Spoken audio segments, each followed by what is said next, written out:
Hey guys, my name is Attorney Walter Knott. 41 of the top 50 are any of the child's impairments from their genetic lineage. Being able to explain to the doctors what's going on with their child through, prior knowledge of an ancestor, grandma, cousin, brother, sister, aunt, uncle, whatever. You can usually gauge what medications they tried and what worked and what didn't work. You can usually gauge essentially what was the timeline when they became more severe, what were their onset, when they became to the point where they could no longer work.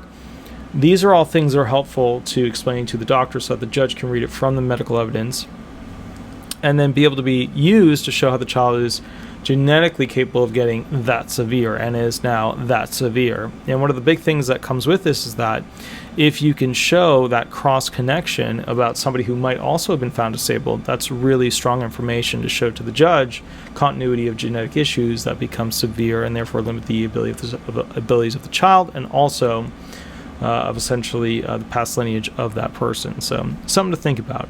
Anyways, guys, I'll catch you a little bit later. Please remember to like, subscribe, and leave 5-star reviews. Thanks so much. Bye-bye.